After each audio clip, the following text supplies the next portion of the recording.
कहता शेर जी राम जी की। शेर जी ने कहा, शेर जी उस बालक को देख करके बड़े मोहित हो जाते हैं। वो कहते लाला आपका क्या नाम है? उस बालक ने कहा शेर जी मेरा नाम अंतर्ध्यान है, अंतर्यामी है मेरा नाम। अच्छा नाम तो बड़ा सुंदर है, तो आप कहाँ जा रहे हो, क्या करते हो? बालक ने कहा शेर जी करता तो कुछ नहीं हो, मैं कहीं नौकरी की तलाश में। यदि मुझे कहीं नौकरी मिल जाए बस इसी तलाश में हूँ।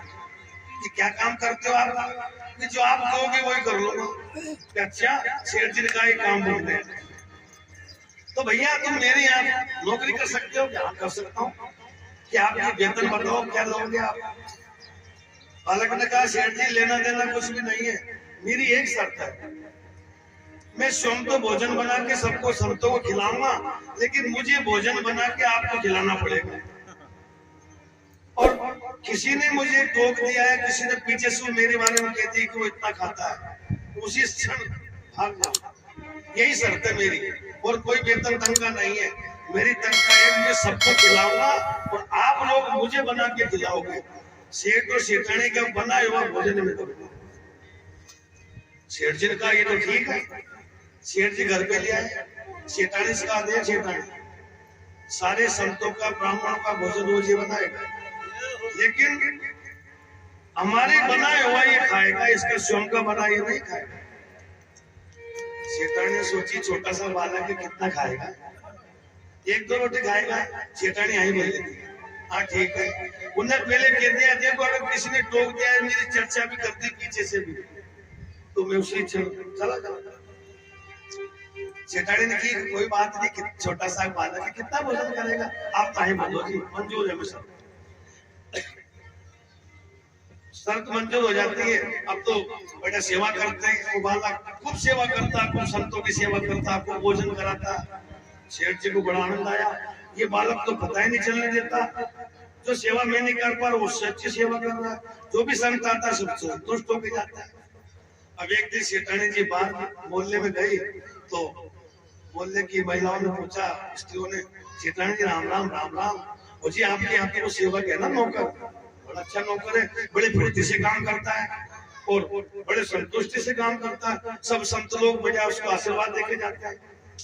सेठानी ने बात की, हाँ जी नौकर तो बढ़िया है, काम तो बढ़िया करे, पर खावे बहुत है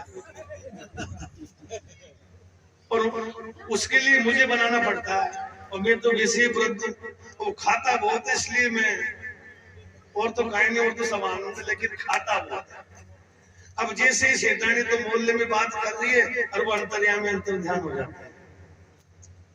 जब अंतर्ध्यान हो गए तो सेठ जी को नहीं दिखे, शाम पड़ गई, बोले वो सेवक अंतर्यामी खा गया। चारों में ढूंढते रहे लेकिन अंतर्यामी नहीं आया। सेठानी से कहा तूने तो कुछ नहीं कह दिया उससे, भाई तूने तो नहीं टोक दिया।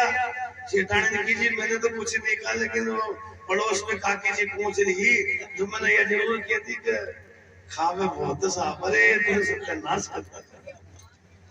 उसने यही शर्त रखी थी कि किसी ने मेरे बारे में चर्चा भी कर ली थी कि वो इतना खाता है ये करता है, तो उसी क्षण चला चला। अब तो सेठ जी भी दृढ़ संकल्प थे। सेठ जी ने भी संकल्प कर लिया कि जब तक अंतर्यामी नहीं आगा जब तक मैं भोजन नहीं करूंगा। सुबह से शाम हो गई, अब वो आवाज लगाते अंतर्यामी अंतर्यामी किधर गए, अंतर्यामी किधर गए। सेठानी ने भोजन रखा नहीं, जब तक अंतर्यामी नहीं आगा मैं भोजन करूंगा ही नहीं। 3 दिन हो गए, 4 दिन हो गए, अब तो सेठ जी की हालत खराब हो गई, बिना खाए पिए शरीर दुबला पतला, इंद्रियां शिथिल हो गई। अब तो इतनी हालत खराब हो गई, वो मुंह से अंतर्यामी किधर गया, अंतर्यामी किधर गया।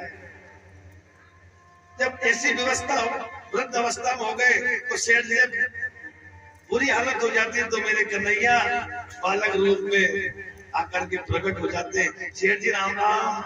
पूरे अंतर्यामी तुम कैसे चले गए, कैसे आ गए, कहाँ चले गए, तुम्हारे बिना मैं जीवित नहीं रहूंगा। और भगवान अपने स्वरूप का दर्शन दिखाते, सेठ जी मैंने कहा था आपसे मैं आपकी सेवा से प्रसन्न हूँ। तो यानी कहने का मतलब ये मेरे परमात्मा निष्कपट सेवा से पसंद रहते हैं।